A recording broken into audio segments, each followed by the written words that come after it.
पादं भूषयेयुः स्वीयानां तान्निकाचार्यां प्रणमामि मुहुर्मुहुः यदनुग्रहतो जन्तुः सर्वदुःखातिको तमहं सर्वदा वन्दे श्रीमद्वल्लभनन्दनम् अज्ञानतिमिरान्धस्य ज्ञानाञ्जनशलाकया चक्षुरुन्मीलितं येन तस्मै श्रीगुरवे नमः।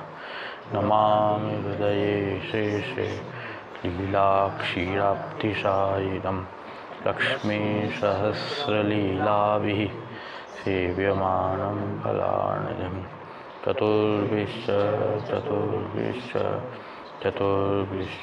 त्रिभिस्तथा षड्भिर्विराजते योऽसौ पञ्चधा हृदये।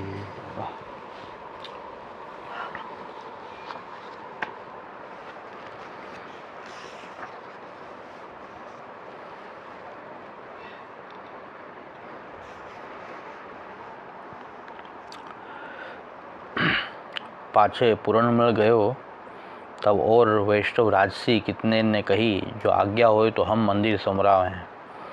तब से आचार्य कहे, पूरणमल आय के समरावे को। सो यही थे जो प्रभु ने पूरणमल को मंदिर समरावे की आज्ञा दी है, सो पूरणमल को मनोरथ सिद्ध करावनो है। ता पाछे पूरणमल जवाहर को कसब करी थोड़े दिन में बहुत कमाई के आए। या में वैष्णव को ये जताए, जो कछु सेवा संबंधी मनोरथ करी व्यापार करिए और कार्य सिद्ध होनहार न होए तो व्यापारों सिद्ध न होए, तब वैष्णव सब भगवत इच्छा माने, हरख शोक न करे, प्रभु जितनो करनो होए तितनो सहज में सिद्ध होए। जो द्रव्य लेके पूरणमल आए, मंदिर सिद्ध कराए, तब श्री आचार्य जी आछो मुहूर्त देखी के श्री गोवर्धन धर को मंदिर में पधराए अक्षय तृतीया के दिन। तब पूरणमल ने बहुत द्रव्य खर्च कियो, आभूषण वस्त्र सामग्री भेंट आदि। तब श्री आचार्य जी प्रसन्न होई के पूरणमल सो कहे, जो तेरो मनोरथ होए सो राखे मती सब करियो। तब पूरणमल ने श्री आचार्य जी सो विनती करी, महाराजाधिराज मेरो यह मनोरथ है, जो अपने हाथ सो अति सुगंध को अर्घजा श्रीअंग में समर्पो। तब श्री आचार्य जी के सुखेन मनोरथ करो। तब पूरणमल ने अत्यंत सुगंध को अर्घजा सिद्ध करी के सर्वांग में लगाए, बहुत आनंद पाए। तब श्री आचार्य श्रीअंग को प्रसादी उपरना पूरणमल को उठाए, पाछे द्रव्य बहुत बच्यो, सो पूरणमल ने श्री आचार्य जी को भेंट कियो। भाव प्रकार सो ये पूरणमल को मनोरथ याते भयो, जो पूरणमल को लीला में नाम चित्त लेखा सखी, याते अपने स्वरूप को ज्ञान भयो। तब श्री आचार्य जी को प्रसन्न जानी मन में विचार कियो, जो मैं मंदिर समरायो सो सेवा तो लीलाओं में करत मिलत हैं, कुंज सवार वे की, परंतु श्री आचार्य जी मुख्य स्वामी जी स्वरूप हैं, तिनकी कृपा से कछु श्रीअंग की सेवा करी लूँ। यह विचारी अर्घजा लेपन की सेवा श्री स्वामी जी अपने हाथ सो प्रभु को समर्पित हैं संयोग समय, और विप्रयोग समय ललिता जी श्री ठाकुर जी को समर्पित हैं। काहे थे अर्घजा श्री स्वामी जी के श्रीअंग के भाव सो है, तो श्री स्वामी जी की कृपा बिना यह सेवा कहाँ मिले। तो श्री आचार्य जी की प्रसन्नता सो पूरणमल को मनोरथ सिद्ध भयो। सो श्री आचार्य जी प्रसादी उपरना उठाए, तामे सगरो शरीर पूरणमल को अलौकिक मानसिक सेवा योग्य वे गयो। ताते पूरणमल को भगवत सेवा नहीं पधराई, मानसी में मग्न भये मंदिर संवराये, तामे वितजा सेवा सिद्ध भई। या में ये जताए, जो भाव करी कि एक ही सेवा में फल भयो। एक दिन अर्घ्य लगाए, तन करी धन करी मंदिर संवराये, ताते भाव बिना जन्म भरी तनुजा वितजा सेवा करते हैं, परंतु मानसी फल रूपा पावत नहीं। सो प्रीति सो एक ही बार में फल पाए, ताते प्रीति सर्वोपरि फल को सिद्ध करत है, ये जताए।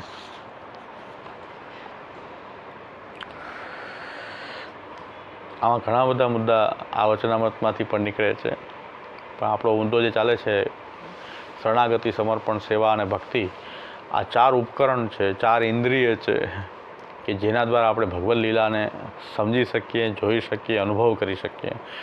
એ આપણી લૌકિક ઇન્દ્રિયો કામમાં નહીં આવે ભગવદ લીલાને સમજવા માટે, પણ ભગવદ લીલાને સમજવા માટે આપણે આ ચાર ઉપકરણનો ઉપયોગ કરવો પડશે। એમાંથી આપણે જોશું દરેક વસ્તુને શરણાગતિથી, સમર્પણથી, સેવાથી કે ભક્તિથી, તો ભગવદ લીલા આપણને સમજાય અને ભગવદ લીલા દેખાય અને એ લીલાનો અનુભવ કરી શકીએ આપણે.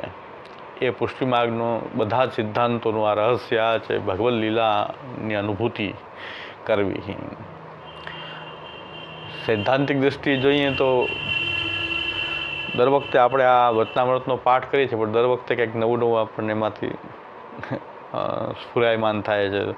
તો આજે જે કંઈ સ્ફુરાયમાન થાય એ કહું છું કે આમાં કે આ બધા મુદ્દાઓ હજી આપણે વિચારણીય છે, જે આપણને દેખાય છે. વચનામૃતનો પાઠ કરીએ વારંવાર તો એ વાણી દ્વારા આપણને એમાં ખ્યાલ આવે કે શું શું વસ્તુ હજી આમાં વિચારણીય ઘણી બધી છે.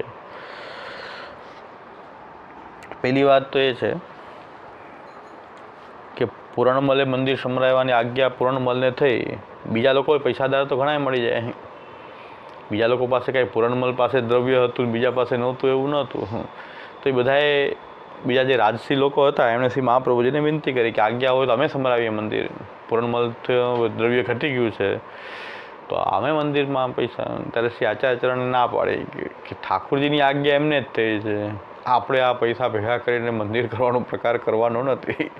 ઠાકોરજીની આજ્ઞા જે છે એ પુરણમલને થઈ છે તો પુરણમલ કરશે. ભગવદ આજ્ઞા જે છે, કારણ કે ઠાકોરજી કરતું માં કરતો મને થા કરતું છે, પ્રભુની ઈચ્છા છે મંદિરની તો થવા દો. પણ આ પ્રકાર આપણે ચલાવવાનો નથી કે બધા ભેગા મળીને આપણે બધા મંદિરો નિર્માણ કરીએ. તો ત્યાં મહાપ્રભુજી રોકી દીધું કે નહીં, તમને બધાને આજ્ઞા નથી થઈ, ખાલી એક જ પુરણમલને આજ્ઞા થઈ છે. એટલે તો ભગવદ આજ્ઞા જે છે એનું પાલન છે. તો મહાપ્રભુજીની આ મનથી એવી ઈચ્છા નથી કે બધા ભેગા થઈ એક નવા નવા મંદિરોનું નિર્માણ કરીએ. વધારે પુરણમલનું એક હોય એના કરતાં વધારે લોકોના પૈસા ભેગા થાય તો વધારે સુંદર નિર્માણ થઈ શકે ને. એકના દ્રવ્યથી કરીને પછી બધા ભેગા થઈને કરે તો કેવું થાય મંદિર. તો એવું ભવ્ય એવું મંદિર બનાવવાની પણ મહાપ્રભુજીની ઈચ્છા નથી કે ભાઈ પુરણમલથી જેવું થાય એવું. એમને આજ્ઞા છે પ્રભુની. તો ભગવદ આજ્ઞા જે છે એ શિરોધાર રહે છે. પણ એ ભગવદ આજ્ઞા જે છે એને આપણે સિદ્ધાંતના રૂપમાં તો નહીં લઈ શકીએ, અપવાદના રૂપમાં લઈશું. બાધનંબ હરિચ્છયા ન્યાયથી સેવાકૃતિ ગુરુ આજ્ઞા બાધનંબ હરિચ્છયા.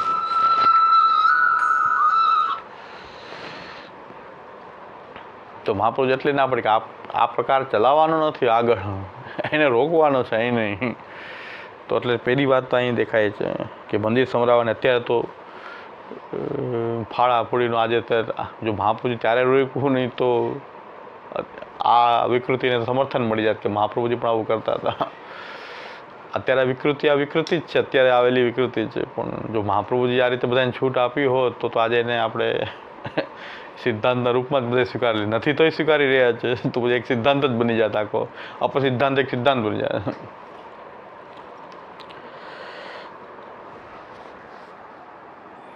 તબ શ્રી આચાર્યજી કહે કે પુરણમલ આય કે સમરાવે ગો. પુરણમલને આજ્ઞા થઈ છે એ કરશે, બાકી બધા આમાં કરવાનું નથી. બધાએ ઘરે સેવા કરવાની છે. ઠાકોરજીની ઘરે પધરાવીને સેવા કરો અથવા સ્મરણ કરો. સેવા ન બને તો એ ફરજિયાત નથી કે મંદિર બનાવીને ત્યાં સેવાઓ આપવી, વિતજા સેવા આપવી. એ સિદ્ધાંત નથી. સ્મરણ કરવું. સેવા ન બને તો સ્મરણ કરો. શ્રવણ કીર્તન સ્મરણની પ્રક્રિયાથી પોતાનું ચિત્ત ઠાકોરજીમાં લાગે એવો પ્રયત્ન કરવો જોઈએ. આ આપણો સિદ્ધાંત સ્પષ્ટ સિદ્ધાંત છે પુષ્ટિ માર્ગનો. એટલે હવેલીની જરૂરિયાત જ નથી કે ભાઈ ફરજિયાત કે પૈસા આપીને સેવા કરાવવાની નથી. તમારા ઘરમાં ઠાકોરજીને પધરાવીને સેવા કરવા અનુકૂળતા હોય જેવી પ્રકારથી આપણે સેવા કરી શકીએ, સમર્પિત થઈ અને ભગવત સેવા કરીએ. અસમર્પિત રહીને નહીં, સમર્પિત થઈને ભગવત સેવા કરીએ. આ આપણો સિદ્ધાંત. હવે એવી અનુકૂળતા નથી તો કથા પક્ષથી પણ સ્મરણના પક્ષથી શ્રવણ કીર્તન સ્મરણના પક્ષથી આપણે ભક્તિ માર્ગમાં ચાલી શકાય. એ પણ અનુકૂળતા નથી તો કેવલ શરણાગતિ, વિવેક, ધૈર્ય, આશ્રય ને સિદ્ધિ કરવાનો પ્રયત્ન કરતા રહેવો. શ્રી કૃષ્ણ શરણમાં કહેતા રહેવું.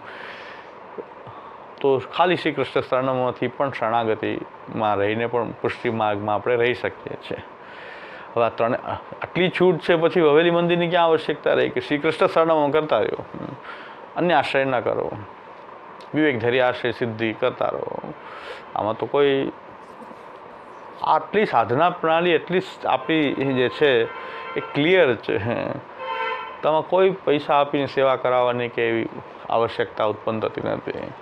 એટલે મહાપ્રભુજી ત્યાં રોકી દીધું કે આ સિદ્ધાંત નથી, સિદ્ધાંત સેવા ન થાય તો સ્મરણ કરો, સ્મરણ ન થાય તો મહાપ્રભુજી એ પણ કહે છે કે તમારી શરણાગતિ નભાવવા માટે પણ તમારે કે મંદિરને જવાની જરૂરિયાત લાગતી તો મર્યાદા માર્ગી કૃષ્ણ મંદિરમાં જાઓ. આપણે તો નથી જ કરવાનું. મર્યાદા માર્ગી કૃષ્ણ મંદિર હોય, રામ મંદિર હોય, ત્યાં જઈ શકાય છે, પૂજા અર્ચનામાં સામેલ થઈ શકાય છે, પૂજારી પાસે પૂજા કરાવી શકાય અને એ પ્રસાદ પણ ગ્રહણ કરી શકાય. એ પદ્ધતિ આપણે ત્યાં સ્વીકારી છે. રામ મંદિર, કૃષ્ણ મંદિર, નરસિંહ મંદિર અને વામનજી મંદિર, આ 4 પુરુષોત્તમ અવતાર હોવાથી વામનજીનું મંદિર તો લગભગ બધે બહુ ઓછું છે. ખાલી એક વામનસ્થલી અહીંયા વંથલી વામનસ્થલીમાં મંદિર છે. નરસિંહજીના મંદિર તો ઘણા છે. અહીં જુનાગઢમાં નરસિંહજીનું મંદિર છે, અહીં સામે જ આનંદ ધર્માલયમાં છે. નરસિંહજીની વર્ષોથી ત્યાં સેવા પુષ્ટિ માર્ગના પ્રકારથી થાય છે. પછી છે મર્યાદા માર્ગી મંદિર આનંદ ધર્માલયમાં નરસિંહજીનું પણ. ત્યાં હિંડોરા અને પલના, ખંડપાઠ, મંગલાતી સેન સુધીનો પ્રકાર અને શૃંગાર, શૈયા, પોઢાવા અને બધી પુષ્ટિ માર્ગના પ્રમાણે વર્ષોથી હું તો જોઉં છું. મારા બાળપણ એટલે મારા જન્મ પહેલાંથી લગભગ હશે, પણ બાળપણથી હું જોઉં છું. પહેલાં તો એ લોકો હિંડોરા ઝુલાવે પધરાવતા. હિંડોરા ઝુલાવા 1-2 વખત હું ગયો છું. એટલે મેં કીધું બધો પ્રકાર આપણો જ દેખાય છે બધા. એટલે રાગ ભોગ શૃંગારનો જે પ્રકાર છે આપણો જ છે. પણ છે મર્યાદા માર્ગી નરસિંહ મંદિર છે.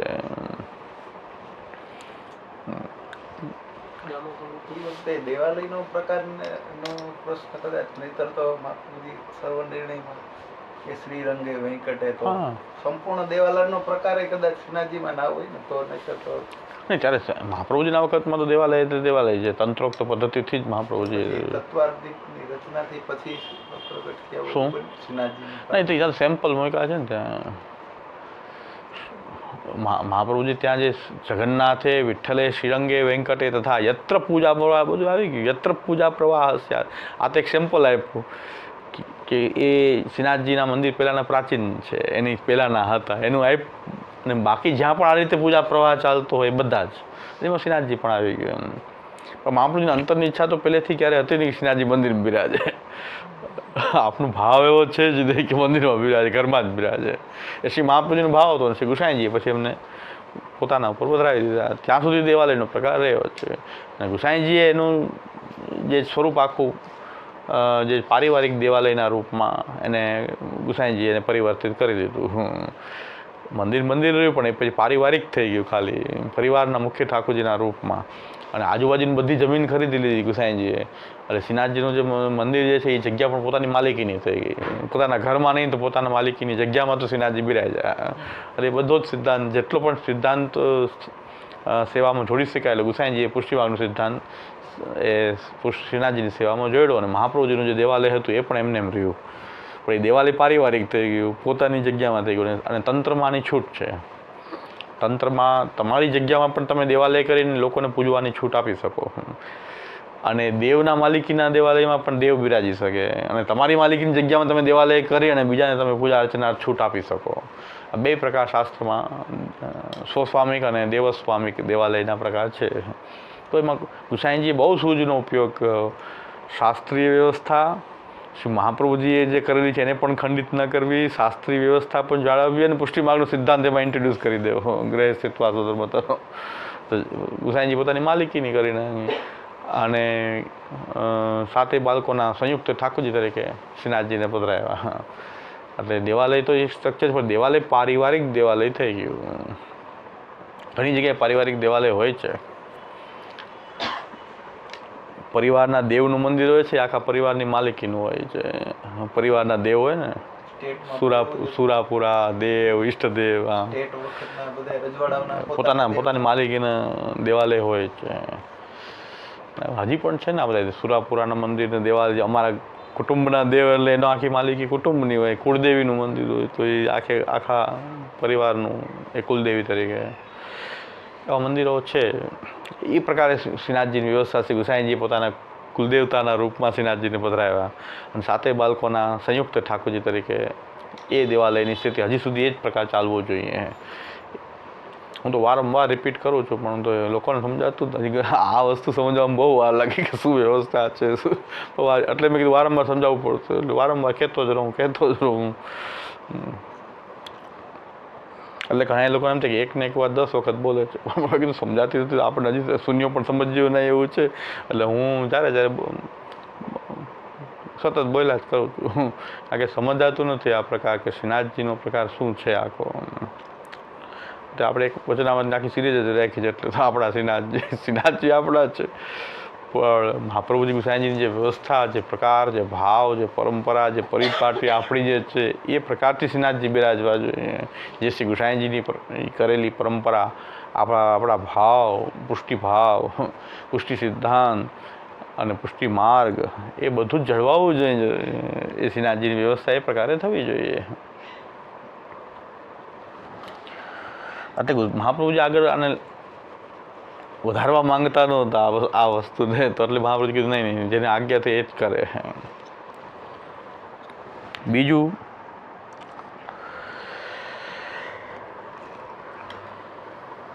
કે શ્રી મહાપ્રભુજીએ પોતાના શ્રીઅંગનો ઉપરણો ઓઢાયો અને એમનું આખું શરીર માનસી સેવા યોગ્ય થઈ ગયું પૂરણમલનું.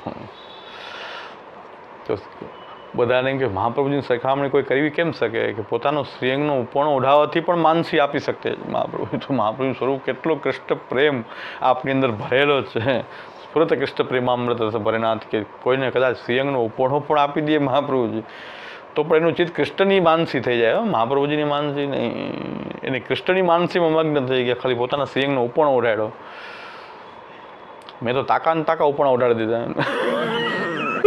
હવે બંધ કરી દીધું, 10 વર્ષથી બંધ કરી દીધું, ઉપરણા ઓઢાડવાનું જ બંધ કરી દીધું. બાકી તાકા ને તાકા બોલે છે, કાપડના વેપારી પાસે લેવા પડે તાકા. એના નીચે બેઠા બેઠા બધા વેસ્ટના ઉપરણા બનાવતા હોય, એટલા ઉપરણા. ગામડામાં પધરામણી હોય તો ઘરે ઘરે ઉપરણા 100, 150, 200, 500 ઉપરણા ઉઠાવવાના હોય. જે આવે ઉપરણા ઉડાડે. એમાં કોઈને કંઈ માનસી થઈ હોય કે ઉપરણાનું શું કરતા હોય ભગવાન જાણે. કેટલા બાળકો ઉડાડે હવે એનું શું કરતા હોય, એ તો હવે શું કરતા હોય ભગવાન જાણે. મહાપ્રભુજી તો પોતાનો પ્રસાદી ઉપરણો એકવાર ઉડાડી દીધો પૂર્ણ, તેમનું માનસી યોગ્ય, એનું દેહ માનસી યોગ્ય થઈ ગયું. હવે મહાપ્રભુ શ્રીમદ વલ્લભ નામ દેહ સદૃશોનો ભાવી ન પૂતો, એ પણ વાત આમાંથી મળી રહી છે કે મહાપ્રભુની સરખામણી કરી કોણ શકે, કેવી રીતે થઈ શકે મહાપ્રભુ સાથે. તમે બોલતા તમારી જીભ કેમ કપાતી નથી, તમે મહાપ્રભુજી જ છો. બીજાને મહાપ્રભુજી કહેતા આપણી જીભ કપાઈ જવી જોઈએ, કારણ કે શ્રી મહાપ્રભુ સ્વરૂપ કેવું છે કે પોતાનો પ્રસાદી ઉપર ઉડાડી દો તો કૃષ્ણની માનસી થઈ જાય. આપણે તો ખાલી શરણાગતિ નહીં પાપા છે અમારા જેવાનું. ઉપરણા ઓઢાવતી થાય તો ઉપરણા તો ધડાધડ ઓઢાવતા એમ કિનારીવાળા એકલા એને બધા પ્રકાર છે ઉપરણાના. સાદા હોય બધા એમને સાદા વાયલનો, પછી થોડોક એનાથી હેવી ભેટ ધરવાળો હોય તો એમાં એક લેસ મૂકી હોય એક, અને બહુ જો જોરદાર વ્યક્તિ હોય તો આખી એકલાય મોટી. તો એ બધો પ્રકાર જે છે આવા ઉપરણાનો, મહાપ્રભુજીનો જે પ્રકાર ઉપરણાનો આવો હતો કે એકવાર પોતાના શ્રીઅંગનો પ્રસાદી ઉપરણો ઓઢાયો, ચિત્ત કૃષ્ણમાં મગ્ન થઈ ગયું. મહાપ્રભુજીમાં નહીં, કૃષ્ણમાં મગ્ન થઈ ગયું.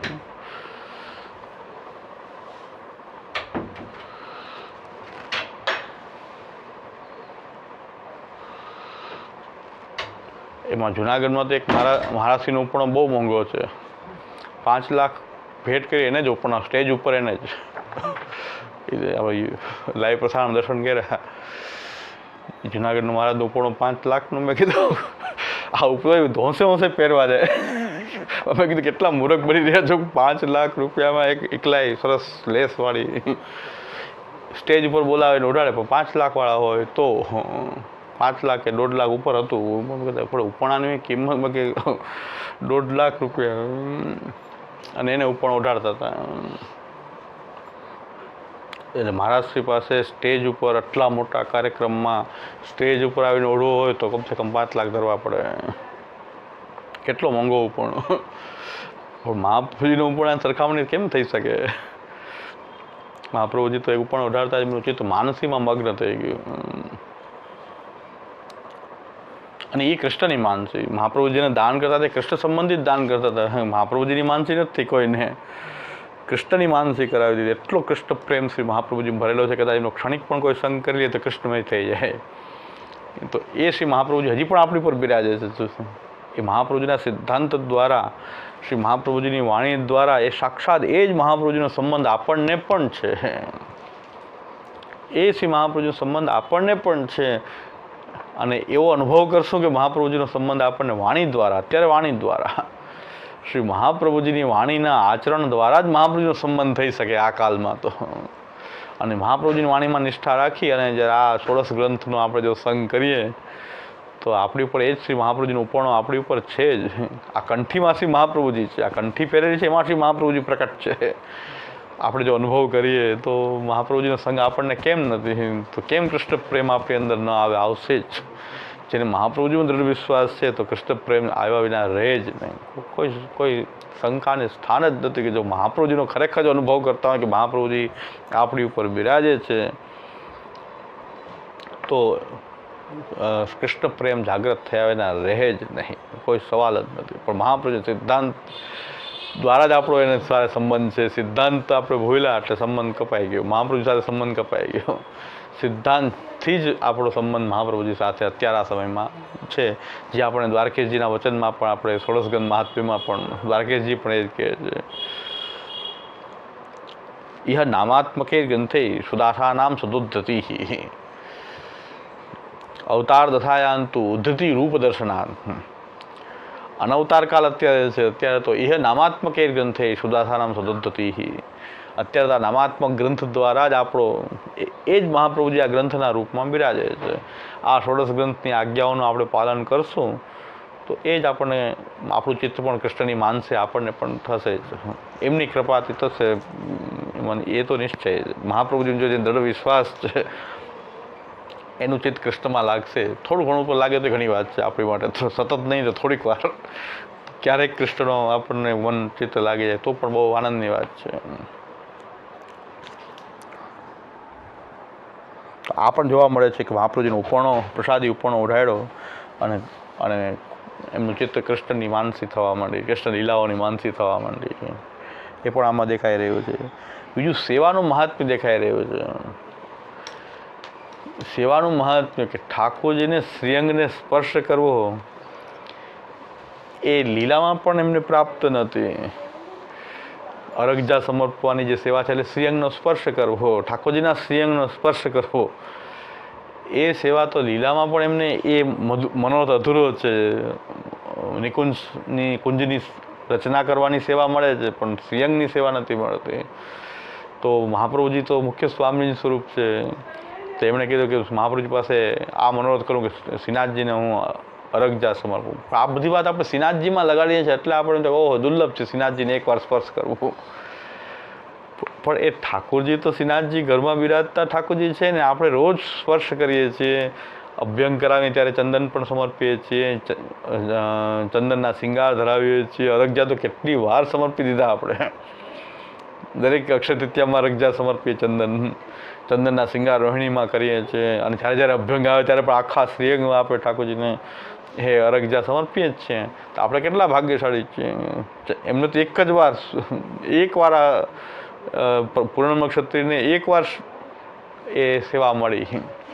આ સેવાનું મહાત્મ્ય છે કે એકવાર પણ એટલી પ્રીતિપૂર્વક એમણે સેવા કરે. એમની તનુજા પ્રભુએ માની લીધી.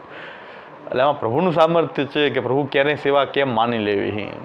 પણ આ મંદિરમાં જઈને શ્રીનાથજીના મંદિરમાં કરવાથી તનુજા વિતજા થઈ જાય છે એવો સિદ્ધાંત નથી, પણ પ્રભુએ માની લીધી એની તનુજા. એટલામાં આ પ્રભુ તરફથી થઈ શકે, આપણા તરફથી ન થઈ શકે. આપણે તો ઘરમાં રહીને જ તનુ વિતજા કરવી પડે. અને વિત્ત પ્રભુની સેવામાં લગાડ્યો તો એમાં વિતજા સેવામાં લીધી. મહાપ્રભુજી એમને માનસીનું પણ દાન કરી દીધું. આ બધું મહાપ્રભુજીનું અને ઠાકોરજીનું સામર્થ્યની વાત છે. આપણી માટે તો રસ્તો તનુ વિતજા જે ઘરમાં રહીને તનુ વિતજા કરવાનો જ છે, એ પણ આમાંથી ફલિત થાય છે. પણ આપણા ભાગ્ય કેટલા બધા છે કે આપણે નિત્ય કરીએ છીએ. એનું તો લીલામાં પણ આ મનોરથ એક જ વાર મળ્યો ઠાકોરજીને શ્રીઅંગનો સ્પર્શ કરવાનો. આપણે તો નિત્ય ઠાકોરજીને સ્નાન કરાવી શકીએ, જગાવી શકીએ, પોઢાવી શકીએ, શૃંગાર કરી શકીએ. તો એ સેવાને આપણે એટલે અહોભાવથી કેમ નથી લેતા? આપણામાં એવો ભાવ એ સેવામાં કેમ જાગૃત થતો નથી કે જે પૂરણમલને એકવારમાં થયો કે લીલામાં પણ આ સેવા અધૂરી છે, મને એ મહાપ્રભુજીની કૃપાથી અહીં પ્રાપ્ત છે. તો આપણને આપણા ઠાકોરજીની સેવા આપણને રોજ મળી રહી છે, એનો અહોભાવ આપણને કેમ જાગૃત થતો નથી? એ પણ આપણને આમાંથી જાણવા મળે કે આપણે કેટલા ભાગ્ય છે કે આપણે રોજ આ બધી સેવા કરીએ છીએ ઠાકોરજીની. આપણને આ બધી સેવા રોજ મળી રહી છે. જેટલી કરો એટલે કાંઈ ના નથી. ઘરમાં બિરાતા ઠાકોરજી તો જેટલો લાભ લેવો એટલો લ્યો. તો તો જ્યાં બસ આપણે બધા એકવાર ભોગ દે જારી ભરીને ભાગો. તો આપણે એ સેવા આપણને એમાં મન લાગતું નથી. મહાપ્રભુજી તો બધું આપી દીધું એક જ વારમાં. તો હવે માનસી તો આ જ માનસીમાં આ જ થતું હોય, બીજું કંઈ માનસીમાં કાંઈ ન હોય. કે માનસીમાં સતત પ્રભુની સેવા અને સ્મરણનો એ સતત આવર્તન થયા જ કરે. ચિત્ત ઠાકોરજીની સેવાના કોઈક સેવા વિષયક મનોરથોમાં જ ચિત્ત લાગેલું રહે. આ સેવા કરવું, આ સેવા કરવું, બસ એ જ માનસી કહેવાય. તો આપણને જો થોડુંક ચિત્ત લગાવીને આપણા ઘરમાં ઠાકોરજીની સેવા કરીએ તો એ ઠાકોરજીમાં આપણે એવો પ્રેમ થઈ જાય ને એ માનસી આપણા ઠાકોરજીને આપણને સેવાથી પણ નિત્ય સેવામાં આપણું ચિત્ત લાગ્યું રહે તો એ માનસી થઈ શકે. આપણે પ્રસાદી ઉપરનો મહાપ્રભુજીનો ઓઢેલો જ છે. એમાં કોઈ આ કંઠી છે, આ પ્રસાદી ઉપરનો જ છે. પૂરણમલને ઓઢાડ્યો તો ને આપણને નથી ઓઢાડ્યો એવું નથી. આપણને કંઠી રૂપે પ્રસાદી ઉપરનો ઓઢેલો જ છે આપણે. અને આ સોળસ ગ્રંથ આપણી ઉપર બિરાજે જ છે. શ્રી મહાપ્રભુજીના ગ્રંથો આપણે ઉપરનો ઓઢેલો જ છે. હા, આપણને પણ કેમ ન થાય માનસી? થશે. શ્રી મહાપ્રભુજી પર વિશ્વાસ હશે તો અવશ્ય થશે. કારણ કે અદય દાન રક્ષસ છે, મોદાર ચરિત્રવાન છે. એટલે આ બધી વાતો આમાંથી દેખાઈ રહી છે. એટલે એકવાર સેવા કરવાનું પણ ઠાકોરજી જો માની લે તો એકવારમાં માનસીનું દાન થઈ જાય. જીવનભર એમને એમ કરીએ તો પણ જ્યારે પ્રભુની ઈચ્છા થશે ત્યારે થશે તો ખરું છે. તનુવિદ્યા કંઈ ઓછી વાત નથી. કારણ કે સાક્ષાત ભગવત સંબંધ તો છે જ. થોડીક વાર જે પણ આપણે કરી રહ્યા છીએ એમાં પ્રભુનો એ સાક્ષાત શ્રીઅંગનો સ્પર્શ આદિ તો એ છે જ. હવે આપણો જે વિષય છે આજનો ધૈર્ય. એટલે હું વચનામૃતનો એકને એક વચનામૃત વારંવાર પાઠ કરવાનો આગ્રહ રાખું છું કે કંઈક ને કંઈક એમાંથી કંઈક ધ્યાન દર વખતે કંઈક કોક વાર જાય છે, કોક વાર પછી બીજી વાર ધ્યાન જાય, ત્રીજી વારમાં જાય તો કંઈક ને કંઈક નવું એમાં પોઈન્ટ આઉટ થતું હોય છે. એને આમ જાણે વાણી બોલે ને એ વાણી આપોઆપ એ બોલે છે. કે વારંવાર પાઠ કરીએ તો ક્યાંક ને ક્યાંક એમાંથી જ અર્થબોધ કંઈક થતો હોય છે. પણ એમાં ધીરજનું કાર્ય છે. ધીરજપૂર્વક વારંવાર એનો પાઠ આપણે કરતા રહેવો જોઈએ. પુષ્ટિ માર્ગમાં સૌથી મોટું નુકસાન હા ધૈર્ય ન સમજવાથી જ થયું છે. બધા અધીરા બનીને જલ્દી લીલા પ્રવેશ કરી લ્યો, જલ્દી સાનુભાવ કરી લ્યો. વર્ષો પહેલાં એક હાલોલથી એક બાપા અહીંયા આવતા. એ બધાને ડાબર આમળા તેલ નાખી દેતા. સત્સંગ કરીને ડાબર આમળાનું તેલ બધાને થોડું તેલ બધાય માથું આમ કરે. શું કામ તેલ નાખવું? કે આ તેલ નાખો આખો રાત સાનુભાવ થાય. તો ઉતાવળથી બહુ નુકસાન થયું. લીલાનો ડાયરેક્ટ સેવા શાંતિથી કરીએ. મહાપ્રભુજી એ માર્ગની રીતથી અમારે તેલ નખાવીને નથી કરવું. લીલા પ્રાપ્તિ થતી હોય તો એ નથી કરવી. અમારે તો સોળસ ગ્રંથમાં જે તનુવિદ્યા કીધી છે અસમર્પિત વસ્તુ નામ તસ્માદ વર્જનમ આચરે, અમારી માટે ફલરૂપ જ છે. અમારા ઠાકોરજીનો અધરામૃતથી અમે નિર્વાહ કરીએ એનાથી મોટું ફલ શું અમારે હોય? અમારા ઠાકોરજીનું જૂઠાણ અમે ખાઈ રહ્યા છીએ. અમને પ્રસાદના રૂપમાં પ્રભુ આટલો મોટો ઉપકાર કરી રહ્યા છે. ઠાકોરજી આપણને પ્રસાદ આપી રહ્યા છે. તો પછી એનાથી વિશેષ આપણે શું જોઈએ? તો અમારી લીલા પ્રાપ્તિ તો આના જ લીલા પ્રાપ્તિ માનશું જ્યાં સુધી બીજો કંઈક અનુભવ વિશેષ ન થાય. તો અમે તો અત્યારે અમારી માટે તો આ લીલા જ છે. પ્રભુની આ દિવ્ય લીલા અમારા ઘરમાં થઈ રહી છે. પછી બાપા પોતાની સેવા નહોતી બિરાજતી ને એ સત્સંગ જ કરાવતા. અને બધાને ડાબર આમણાં શીશી લઈને જવાનું. શીશી દરેકે સત્સંગમાં શીશી લઈને જવાનું. એ લઈને પછી એ માથામાં લગાડી દઈએ. પછી સાનુભાવ આખી રાત સાનુભાવ થાય. આપણા ક્લાસમાં આવે જ છે બુધવારે ભાઈ. મને તો એને કીધું મેં નખાવેલું છે. મેં કીધું મેં તો સાંભળેલી વાત છે. પછી તો પ્રત્યક્ષ પ્રમાણ કે મેં તો નખાયું અને મને કાંઈ અનુભવ ન થયો. એમાં શું છે 2-3 જણા મને તો રાત્રે એમનાજી ઝાંખી થઈ, મને આ ઝાંખી થઈ એવું થયું. તો 2-4 જણા બોલે 2-4 નો થયું એ ન બોલે કે આપણે નાસ્તિક ગણાશું. નો થયું હોય પછી એમ કે આપણે નાસ્તિક ગયા બધાને થાય ને આપણને નહીં થતું તો આપણે ક્યાંક આસુરી લાગ્યું. એટલે એ પોતાના આસુરી પણ પ્રકટ ન કરે એટલે એમ ચાલ્યું જાય. હાલોલથી અહીંયા આવતા. હાલોલમાં સત્સંગ ન ચાલતો, અહીંયા સૌરાષ્ટ્રમાં ચાલતો. હાલોલમાં કોઈ તેલ નખાવતું ને સૌરાષ્ટ્રવાળા બધું કરે. સૌરાષ્ટ્રવાળા તેલ નખાવે કે તેલ નાખીને લીલાનો અનુભવ કરાવો. પણ નથી એ તો મહાપ્રભુજીને ખબર નહોતી તેલ નાખીને થતું હોય તો તેલ નાખીને જો લીલા અનુભવ તો મહાપ્રભુજીને ક્યાંક આવડવું તો જોઈએ ને કે ભાઈ આ રીતે તેલ નાખવાથી લીલા અનુભવ થાય છે. મને તો શંકા એમ હતી કે ડાબર આમનું તેલ વેચતા નથી ને પોતે એ બાને બધાને કંઈક શીશી લઈને જવાની, નાખવાનું થોડું, શીશી આખી લેવાની, બધા લઈ લઈને જવાનું. આ કાંઈ એનું સ્ટાર પ્રચારક નથી ને કોઈ કે એટલે 500 શીશી વેચાણ કરી દીધું એમ.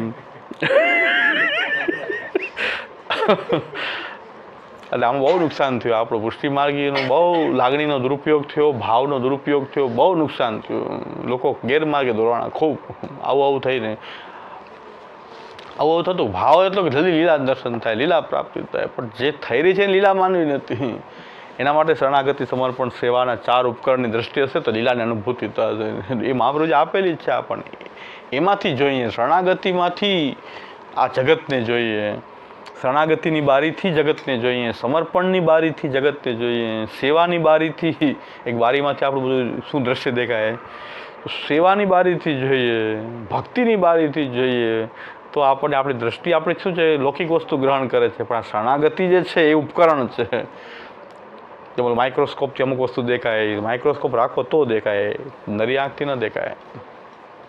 એવી રીતે શરણાગતિની દ્રષ્ટિથી કંઈક જોવામાં આવશે. એ ઉપકરણથી જોશું આપણે તો લીલા લીલા લીલા ચારે બાજુ ભગવાન લીલા જ થઈ રહી છે. સમર્પણની દ્રષ્ટિથી જોઈએ તો આપણને લીલાનો અનુભવ થાય. અને કેવી રીતે થાય એ પ્રકાર આપણે સમજીએ છીએ કે શરણાગતિથી લીલાનો અનુભવ કેમ થાય. વિવેકસ્તુ હરિ સર્વમ નિજે છાતક કરી શકીએ. શરણાગતિનું બહુ મહત્વપૂર્ણ અંગ છે. વિવેકસ્તુ હરિ સર્વમ નિજે છાતક કરી શકીએ. અને એને એ સ્ટેજ સુધી પહોંચવામાં ડાયરેક્ટ તો નહીં થાય કે બધું થાય છે ભગવાનની ઈચ્છાથી થાય છે, એવું ન આવે. એના માટે મહાપ્રભુજી 4 સ્ટેપ બતાવ્યા કે આ સ્ટેપ ધીરે ધીરે ચડો તો તમને વિવેકસ્તુ હરિ સર્વમ નિજે છાતક કરી શકીએ. એવો વિવેક હૃદયમાં દ્રઢ થઈ જશે. તમે પ્રાર્થના કરવાનું છોડી દો. ત્યારે મનમાં પ્રાર્થના શું કામ નથી કરતા? કારણ પ્રભુને બધી ખબર જ છે. તમને વિવેકસ્તુ હરિ સર્વમ નિજે છાતક કરી છે, થોડુંક ધ્યારૂઢ થયું. પછી તમે ખોટા અભિમાન છોડી દો કે પ્રભુનું જ એક અભિમાન, જે કરે છે એ પ્રભુ જ કરે છે. બીજા અભિમાનોનો ત્યાગ કરો, ગ્રહ ને ભૂત પ્રેત ને આ ને તે ને વાસ્તુ દોષ ને જગ્યાનો દોષ ને ફલાણું, આ બધા જે છે અભિમાન જે છે, એવી અભિમતિ એવી છોડી દઈએ. પ્રભુ કરશે એ જ થશે. બધા અભિમાનોનો ત્યાગ કરવો. ત્યાર પછી આપત્તિઓમાં હઠનો ત્યાગ કરવો. કોઈ આપત્તિની પરિસ્થિતિ હોય તો એમાં પ્રભુએ આપેલી છે ને, આપત્તિ પણ છે પ્રભુએ આપેલી છે, તેમાં આપણે ખોટી હઠ રાખવા જશું ત્યારે હઠ છોડી દે તો વિવેક કરી રહ્યા છો. આપત્તિ છે તો આપત્તિ પ્રમાણે વર્તો.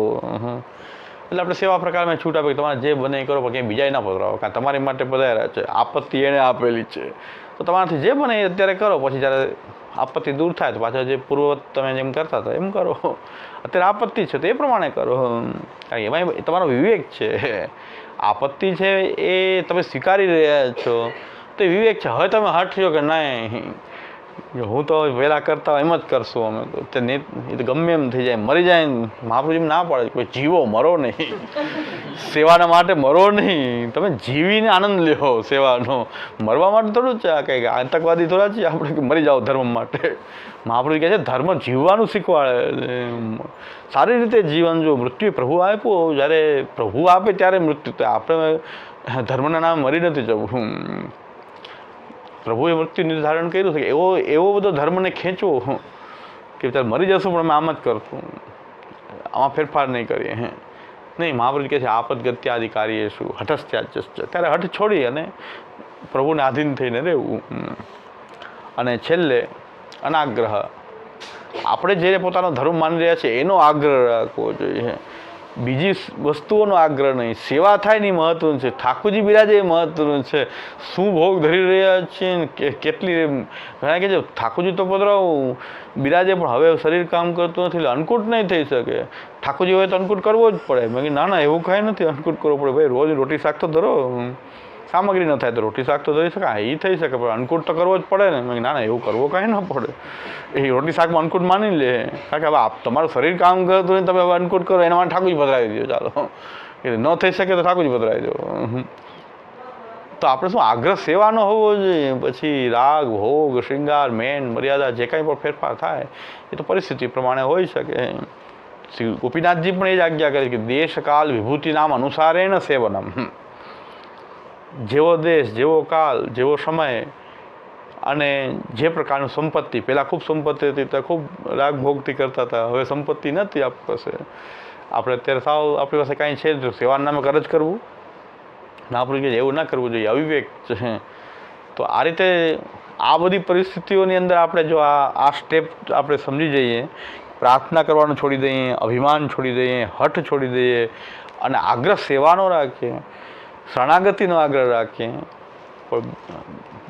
બીજી વસ્તુઓમાં આપણે અનાગ્રહ રાખીએ કે ભાઈ સેવા થવી જરૂરી છે, ઠાકોરજી બિરાજવા જરૂરી છે, ભોગ શું ધરાય, શું સિંઘાણાય કે સિંગાર ન થઈ શકે હવે ઠાકોરજી પધરાય છે, તો સિંગાર ન થાય તો ગુંજામાલા ધરો, પણ ઠાકોરજી તો બિરાજવા જોઈએ, આપણો ધર્મ ભગવત સેવા તો છે ને, ઠાકોરજી બિરાજવા જોઈએ, રાગભોગ સિંગારમાં પરિવર્તન થઈ શકે. તો એ પ્રકારનો આગ્રહ જે છે સેવાનો, જેને આપણે ધર્મ માની રહ્યા છીએ, એનો આપણો આગ્રહ હોવો જોઈએ. શરણાગતિ આપણે ધર્મ માન્યો છે તો શરણાગતિ દરેક પ્રકારમાં નભવી જોઈએ, એ આપણો આગ્રહ છે.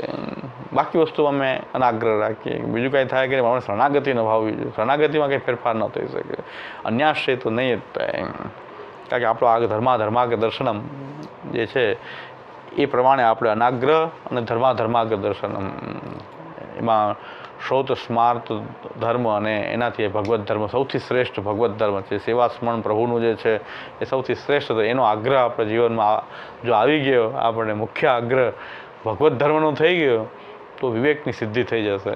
આ 4 ઉપાય અપનાવશું જીવનમાં, એ જીવનમાં આચરણ કરવાના ઉપાય છે. પ્રાર્થના કરવાનું છોડીએ, બીજા અભિમાનોનો અભિમતિ જે ખોટી જે છે એનો ત્યાગ કરીએ, આપત્તિ આવે તો એમાં હઠ છોડીએ અને આગ્રહ આપણે આપણા ધર્મનો આગ્રહ રાખીએ, પણ બાકીની વસ્તુમાં બાંધછોડ કરશું આપણે. સેવા સહજતાથી નભવી જોઈએ, સેવા પધરાવી દેવી પડે એવો આપણે કોઈ બીજો આગ્રહ ઉત્પન્ન કરી દઈએ, એના તરફ અનાગ્રહ રાખવો જોઈએ. હવે ધૈર્ય, આ વિવેકથી પણ કઠિન બાબત ધૈર્ય છે. દુઃખ આવે માણસને સહન થાય જ નહીં, આપણે દુઃખ જોતું જ નથી. એ તો કુંતાજી જેવા કોકો જોઈએ કે દુઃખ જ રહેવું જોઈએ. વિપદ સંતુના સસદત્ર, કુંતાજી કહે છે સતત મારી પર દુઃખ જ રહ્યો, કારણ કે પ્રભુ જે દુઃખમાં જે સ્મરણ થયું છે એવું તો પછી થતું નથી. અને જ્યારે જ્યારે અમારી પર દુઃખ આવ્યું ત્યારે આપ સાથે ને સાથે હતા. હવે અમે બધું રાજ્યપાઠ આવી ગયું તો આપ પધારી ગયા, અમારાથી દૂર ચાલ્યા ગયા, એના કરતાં દુઃખ જ રહેવું જોઈએ. આવું તો કોઈ કુંતાજી જેવા કોઈ ભક્ત જે છે માંગી શકે, અમારી પર દુઃખો તો સતત જે છે એ આપને જે અમે દુઃખમાં જે આપને યાદ કરતા હતા અને આપ અમારી સાથે ને સાથે રહીને અમારે જે રક્ષણ કરતા હતા, અને જેવું અમારી પર રાજપાટને બધું આવ્યું તો આપ પાછા દૂર પધારી ગયા. અમે હસ્તિનાપુરનું રાજ આવ્યું તો આપ તો પછી રાજપાટ દઈને આપ દ્વારકા પધારી ગયો. બોલો તો આપ સાથે ને સાથે રહેતા હતા. મહાભારતનું યુદ્ધ ચાલતું હતું તો આપ સારથી બનીને સાથે સાથે હતા. તો વિપદ સંતુના સસદત્ત, એ શાશ્વત દુઃખ જ દુઃખ રહ્યો અમારી ઉપર, કારણ કે આપ સાથે હો તો દુઃખ સારું છે, સુખ કરતાં દુઃખ સારું છે, કારણ કે આપ સાથે છો. આવું તો કોઈ વિરલ જ કહી શકે, પણ મહાપુરુષ કહે છે બધા પાસે તો એવી શક્તિ નથી, પણ દુઃખ કોઈથી સહન થાય નહીં. અરે મહાપુરુષ કહે છે ધૈર્ય પણ આવશ્યક છે, નહીં તો અન્યાશ્રય થશે. ધૈર્ય નહીં હોય તો પાછું આશ્રય આપણો દ્રઢ નહીં રહે. ધૈર્યનો ગુણ વિકસાવવો બહુ જરૂરી છે, કારણ કે બાકી બધા શું કહે અમારા ધર્મ આવી જાવ તો દુઃખ જ નહીં આવે, એવી લાલચ બધા આપી રહ્યા છે. આ યંત્ર રાખો દુઃખ નહીં આવે,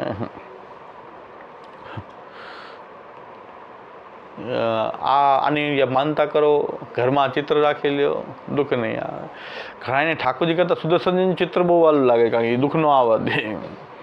તો ઠાકોરજી કરતાં શ્રીનાથજીના ચિત્રમાં વાંધો શું? તો નહીં, શ્રીનાથજીનું સુદર્શન ચિત્ર એ બધા વૈષ્ણવ પણ ઘણા રાખતા હોય સુદર્શનજી રૂપે, કારણ કે દુઃખ ન આવે ને સુદર્શનજી માથે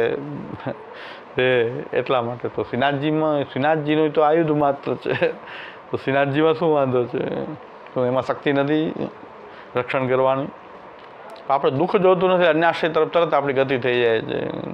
એટલે મહાપુરુષ કહે છે આશ્રય આપણો તરત છૂટી જાય દુઃખ આવે એટલે. પણ ધૈર્ય,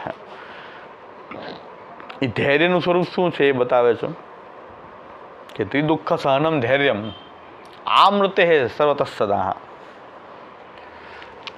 મૃત્યુ પર્યંત જેટલા પણ દુઃખ આવે એને સહન કરવું, બધી રીતે એને સહન કરવું, સર્વતઃ સદા. દુઃખ તો આવતા જ રહેવાના નથી. આપણે એમ નથી કે દુઃખ નહીં આવે, એ કોઈ ખોટી લાલચ નહીં, કારણ કે આ દુઃખનો સાગરમાં પડ્યા છે ને હવે દુઃખ ન આવે એ તો શક્ય નથી.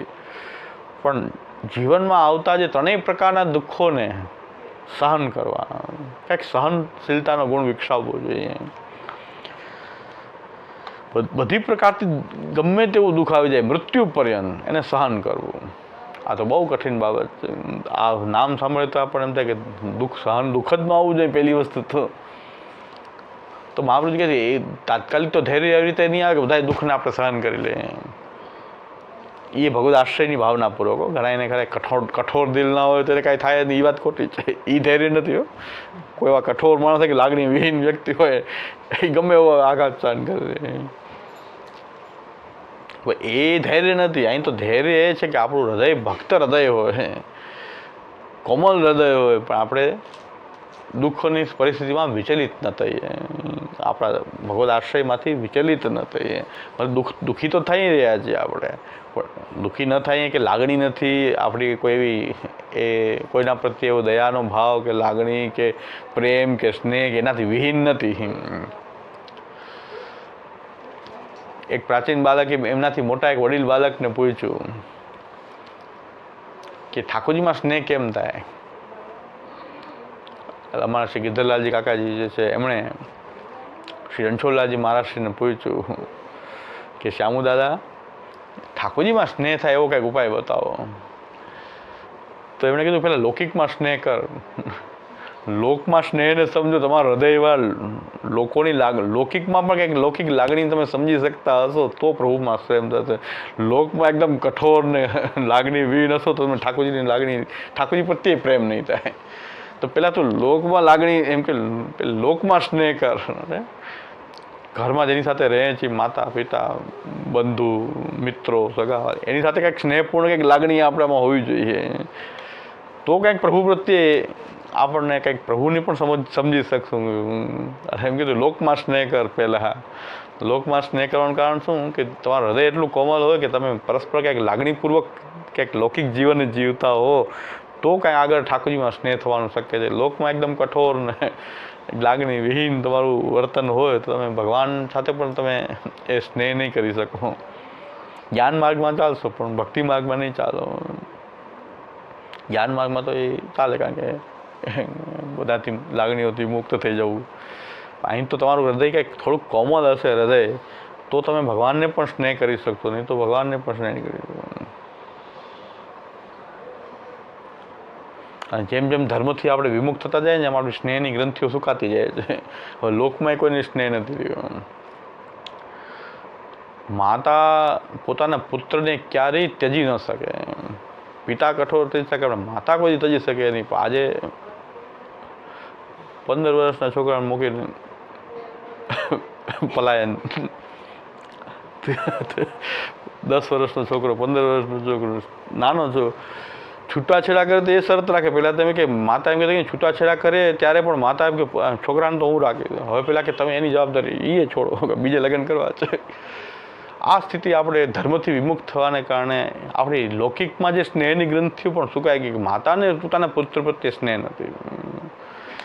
આજે લોકો આવા ઘણા ઉદાહરણો જોવા મળશે, ઘરે ઘરે આવા ઉદાહરણ જોવા મળશે કે એને પોતાના સગા પુત્રમાં ભાવ નથી. હવે બીજા પછી સાસુ સસરા પાસે કે અપેક્ષા રાખવી કે સાસુ સસરાની પાસે એને સ્નેહ હોય એવી અપેક્ષા કેમ આપણે રાખશું? આ ધર્મની વિમુખતાને કારણે, આ પાશ્ચાત્ય શિક્ષણને કારણે, આપણે ધર્મથી વિમુખ થવાને કારણે આપણી બુદ્ધિ આવી થઈ ગઈ. આ સ્નેહની ગ્રંથિઓ જે છે સુકાઈ ગઈ. ને કેમ મૂકી શકે પોતાના દીકરાને? માતા ન મૂકી શકે.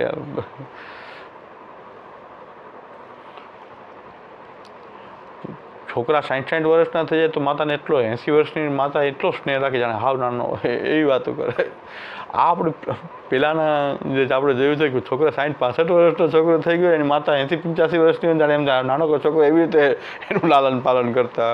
ને આજે તો બહુ દુર્લભ થઈ ગયું બધું. એ કોઈને કોઈ આગલી પેઢીને કદાચ કહેશું ને કે આવું હોય તો માની જ નથી. આવું કંઈ થોડું હોય કે એટલું ધ્યાન રાખે કે ભાઈ હવે છોકરાને એટલું ધ્યાન રાખવાની જરૂર નથી. હવે તો એટલો મોટો છે, બધાને એમ લાગે કેટલા બુઢા થઈ ગયા, એના ઘરે દીકરાના લગ્ન થઈ ગયા તો એમ કે આજે નાનો થાવ હોય ને એવી રીતે માતા એમ ધ્યાન રાખે. એટલું સ્નેહની ગ્રંથિ એવી હતી, હવે દુર્લભ થઈ ગઈ છે. એટલે આપણું ધૈર્યનો અર્થ એવો નથી કઠોર થઈ જવું, સ્નેહ ન હોવો, કોઈના પ્રત્યે કંઈ સ્નેહ ન હોવો કે એવું નહીં, પણ વિચલિત આપણા આશ્રયમાંથી આપણે વિચલિત ન થઈએ દુઃખની પરિસ્થિતિમાં. સ્નેહ છોડી દેવો, કઠોર થઈ જવું એવો અર્થ નથી આનો. ઘણા બહુ અપરસવાળા બહુ કઠોર થઈ જાય, જે બહુ અપરસ રાખતા હોય ને કડક એકદમ લૌકિક વ્યવહારમાં એકદમ કઠોર, એમાં કઠોરતા આવી જાય, દયાવિહીન થઈ જાય અપરસવાળા.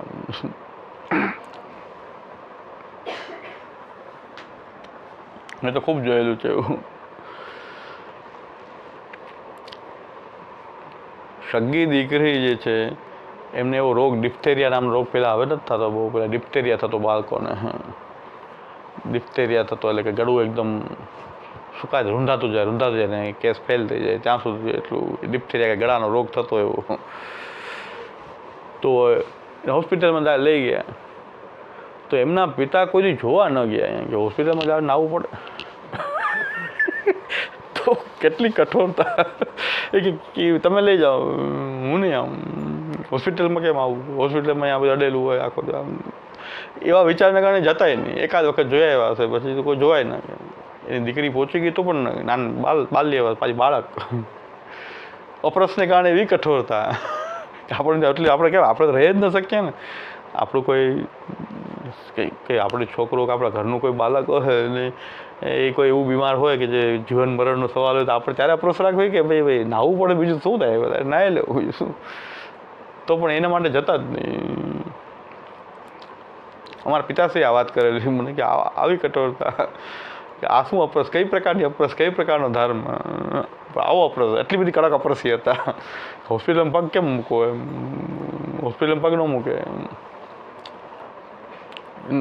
વધારે ના આવો, ચિકાસ કાઢી નાય, બીજું શું કરવું જઈને પણ જવું તો જોઈએ ને.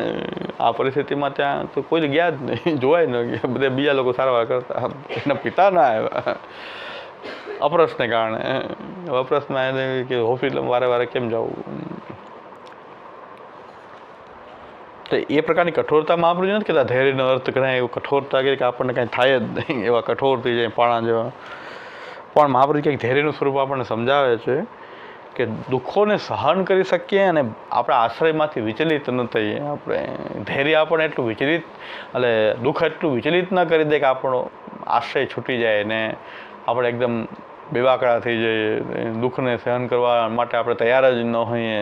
મહાપ્રભુ કે તૈયારી રાખવી જોઈએ, દુઃખ સહન કરવાની તૈયારી રાખવી, નામ ધૈર્ય.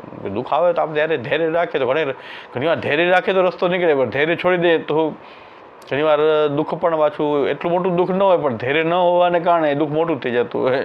પણ થોડીક વાર શાંતિ રાખી દે તો આપોઆપ દુઃખ પણ ઘણી વાર નિવૃત્ત થઈ જતું હોય છે.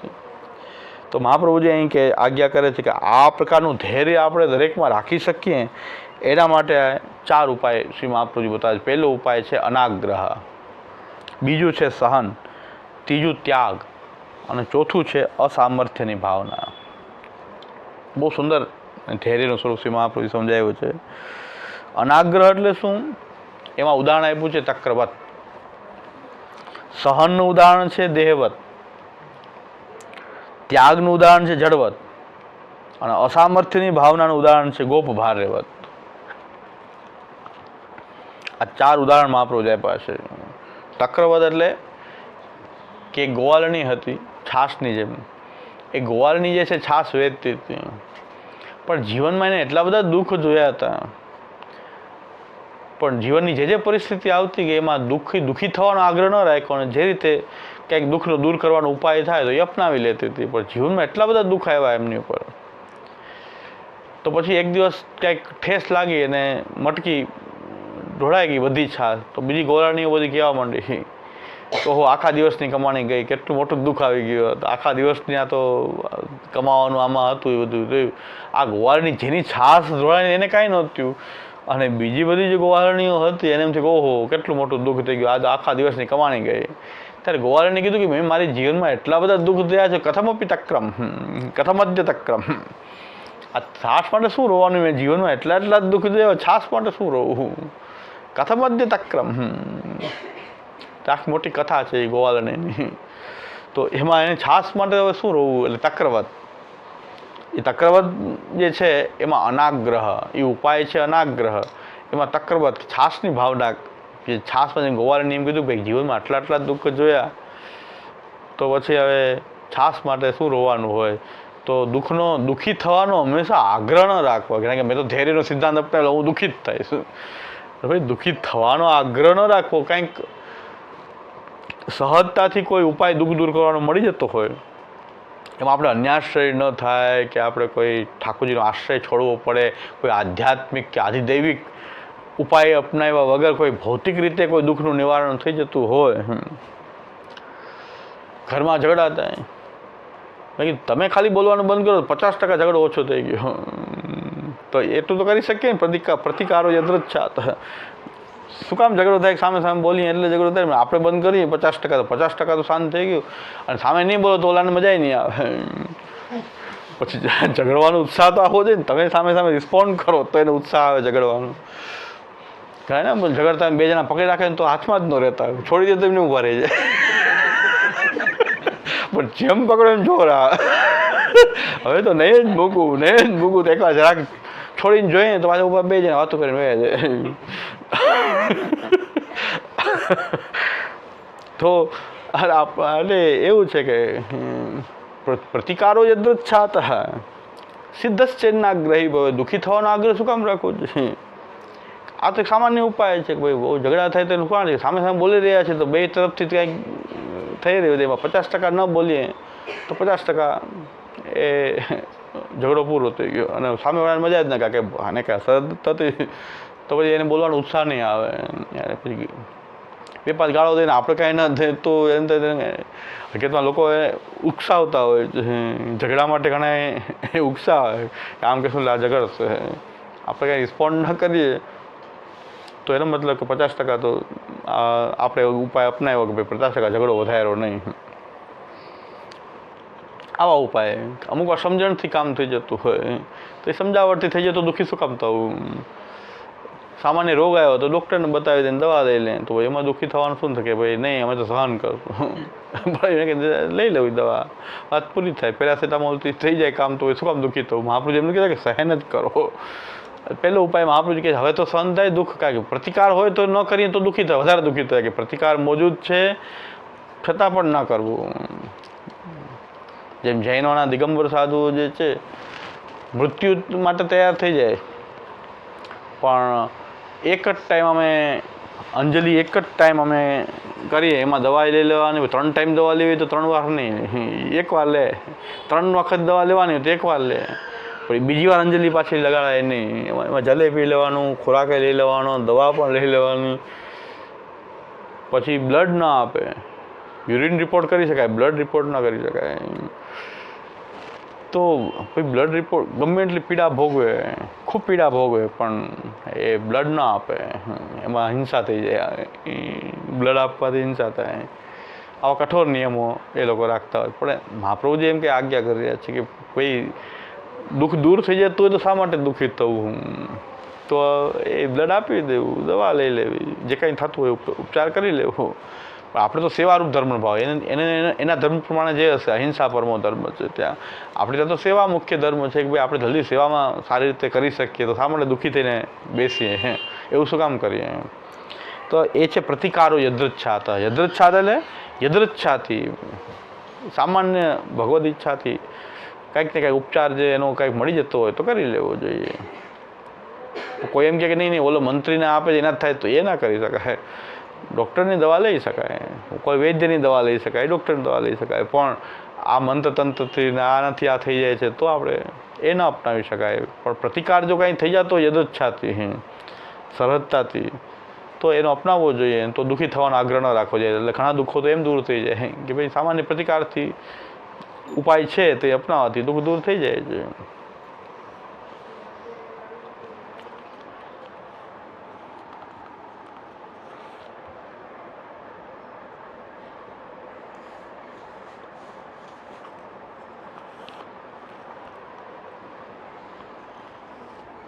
બીજો ઉપાય છે સહન કરવાનો.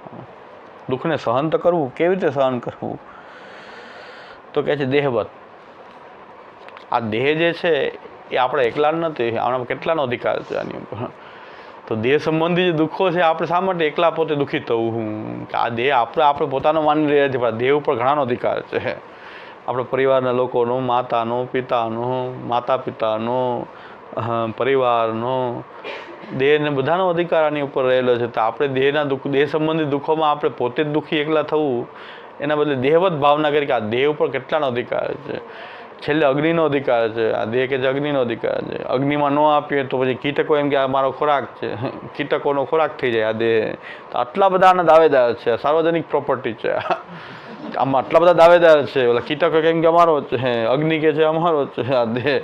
કદાચ કોઈક બલપૂર્વક આપણને કોઈક રાખતો હોય તો બલપૂર્વક આપણને હરી જાય તો દેહનો અધિકાર એના ઉપર થઈ જાય.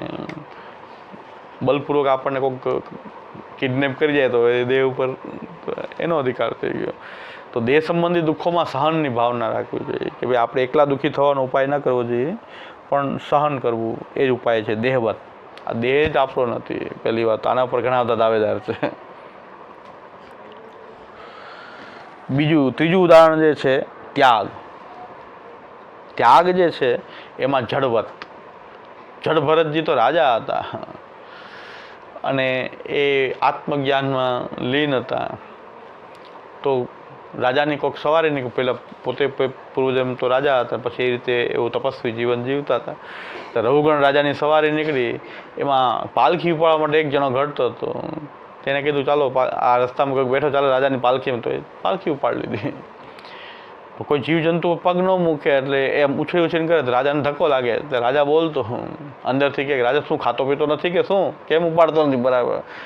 ત્યારે ભરત જે છે, જડભરતજી છે, એમ જવાબ દેતા કે હા ખરેખર છે, દેહ ખાય છે, હું ક્યાં ખાઉં છું. સાચી વાત છે.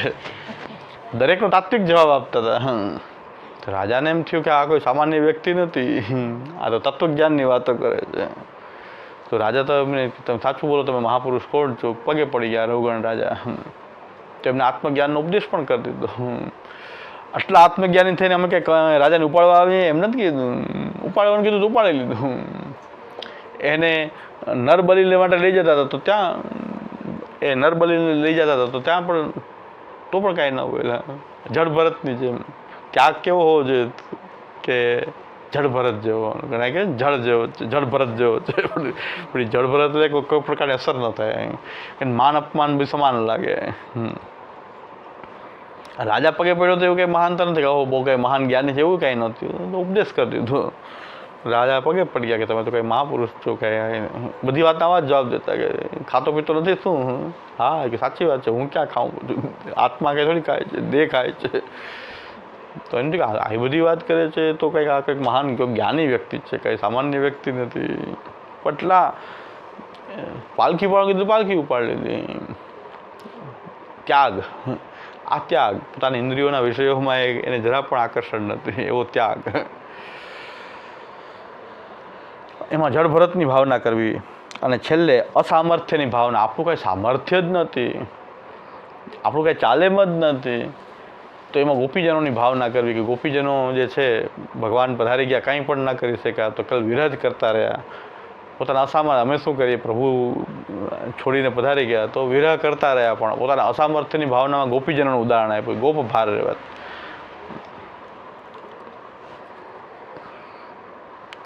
તો આ 4 ઉદાહરણ આપ્યા મહાપ્રભુએ. અનાગ્રહ એટલે કે દુઃખી થવાનો આગ્રહ ન રાખીએ, કાંઈ યદુચ્છાથી કોઈ ઉપાય પ્રાપ્ત હોય તો એને અપનાવવો.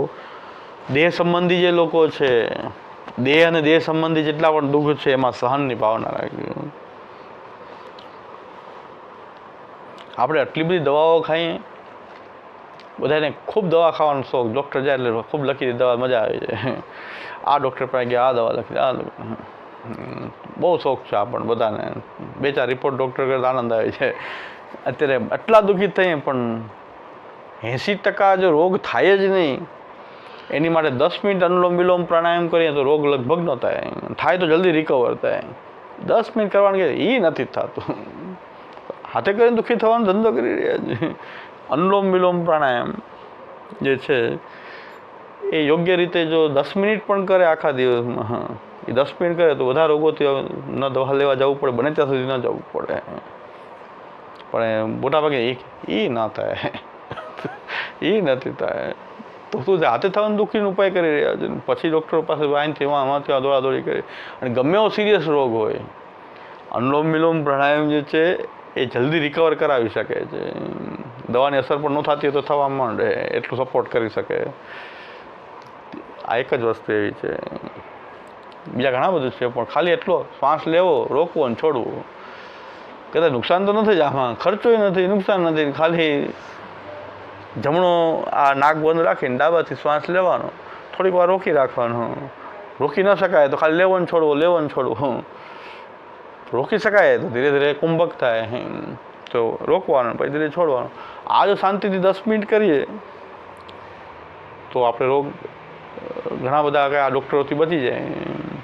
પણ મોટાભાગના લોકો એમ જ કે એ ના થાય, એ ના થાય, બાયપાસ થાય, એટલા હેરાન થાવ, બધું થાય, પણ આ ન થાય. અમારા કિશનગઢમાં એક જણાને તો બાયપાસ કરાવવાનું હતું, નળી બ્લોક હતી, એણે પ્રાણાયામ ચાલુ રાખ્યું કે મને દવા આપવું એ આપો, બાકી મારે બાયપાસ નથી કરવું. તો એમણે પ્રાણાયામ ચાલુ રાખ્યું.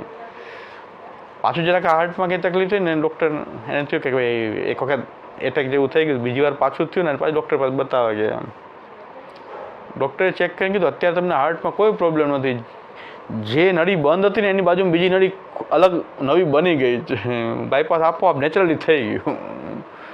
તમને હાર્ટનો પ્રોબ્લેમ એટલે પ્રાણાયામથી જ બીજી નળી આપોઆપ અલગ હાર્ટ જે છે એ પોતે શરીર જ પોતે રચના ઊભી કરી લે બાયપાસની.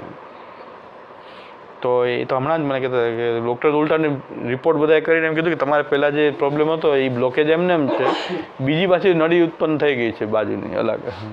ખાલી પ્રાણાયામ કરતા પોણી કલાક અનુલોમ વિલોમ પ્રાણાયામ કાયમ પોણી કલાક અનુલોમ વિલોમ ભસ્ત્રિકા કપાલભાતિ અને એ પ્રકારના પ્રાણાયામોથી જ એને પોતાના દવા લેતા. ફરી કે મારે બાયપાસ કે ઓપરેશન નથી કરવું, તો ડૉક્ટર કીધું હવે થઈ ગયો તો મારે બાયપાસ આપોઆપ થઈ ગયો, શરીર બનાવી લે છે, બીજી વેન્સ ઊભી કરી લે છે. 10 મિનિટ આપવી જોઈએ, 10 થી 15 મિનિટ આપવી જોઈએ. અનુલોમ વિલોમ પ્રાણાયામ પાછું ભૂખા પેટે થાય એવું નહીં, ગમે ત્યારે થઈ શકે. અને બહુ બીમારો તો સૂતા સૂતાય કરી શકાય, સૂતા સૂતાય કરી શકે. પથારી વસ હોય તો સૂતા સૂતા કરવું, બધા રોગોમાંથી મુક્તિ. તો કે ના ના, એ તો ડૉક્ટર દવા એવા પણ ડૉક્ટર લખે એ દવાઓ આપણે ખાઈએ સવાર બપોર. મારું કોઈ માનતું નથી ખરેખર, માનતું કોઈ નથી એ નહીં. આ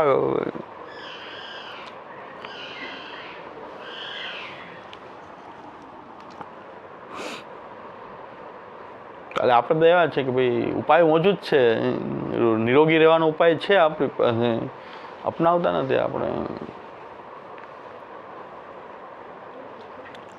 તો આ મહાપ્રભુ કહે છે તો દુઃખામ દુઃખી થઈ રહ્યા છે. પ્રતિકારો યદૃચ્છાત સિદ્ધશ્ચેન્નાગ્રહી ભવે. તો ભાઈ ખોટા આગ્રહી થઈને દુઃખી થઈ રહ્યા છો. કદાચ દવા ખાતા દવા ખાવા પણ સાથે અનુલોમ વિલોમ પ્રાણાયામ કરો તો દવાની ઇફેક્ટ પણ વધી જશે અને બિનજરૂરી દવા બંધ થઈ જશે આપો.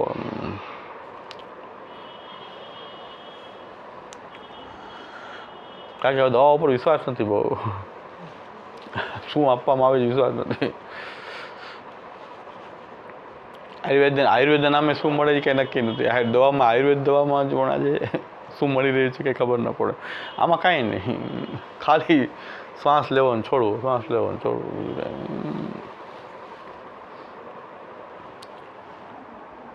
હું તો આમ તો કોઈને કોઈ પૂછે તો જ બતાવવું જોઈએ, બતાવાય નહીં. કાગને બેસું ડાળ અન્નો મિલો શરૂ કરીને કાંઈક આનાથી જ થયું,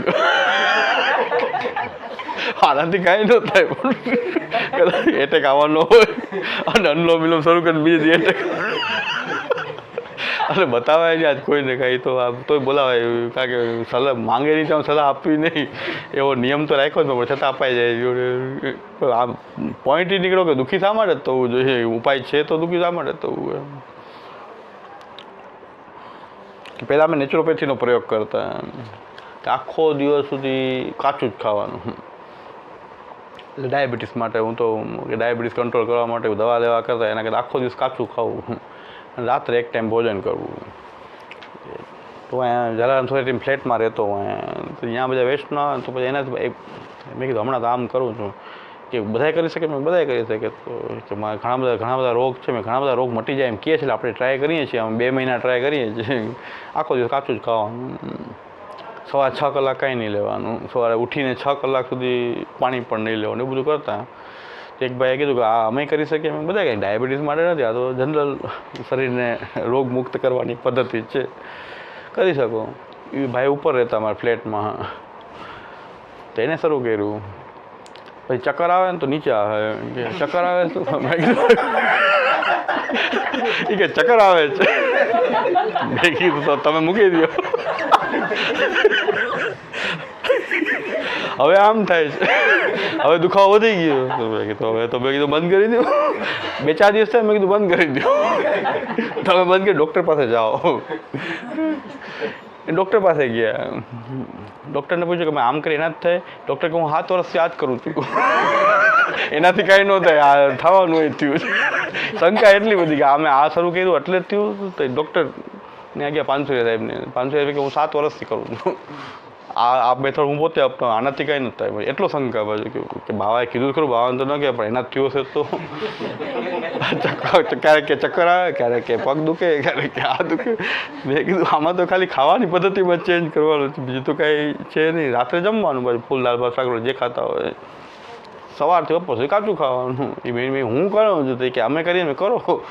તો એક વસ્તુનો રિપોર્ટ હવે આજે આમ થયું, હવે આમ થઈ ગયું. મેં તમે ડૉક્ટર પાસે જાઓ.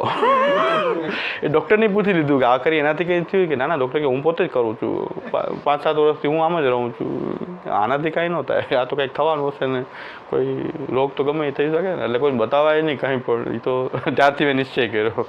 12 વર્ષ 14 વર્ષ થઈ ગયા, કોઈને દવા કંઈ બતાવી જ નહીં. આ તો મેં કીધું હું મારા ઉપર જે પ્રયોગ એ કીધું તો એ બધું એક કહેવા માંડ્યા કે હવે આમ થાય છે, હવે આમ થાય છે. મેં કીધું હું કાંઈ ડૉક્ટરે નથી કે મારી શોધ આ કાંઈ પદ્ધતિનું કાંઈ એક્સપર્ટ નથી, આ તો હું ટ્રાય કરું છું. અને મારો પ્રયત્ન એવો રહે કે દવા ન લેવી પડે, એવું કાંઈક અપનાવાઈ જાય તો સારું એમ. કે દવા વગર આપણી કાંઈ લાઈફસ્ટાઈલ ચેન્જ કરવાથી કાંઈ જો કોઈ કંટ્રોલ થઈ જાય.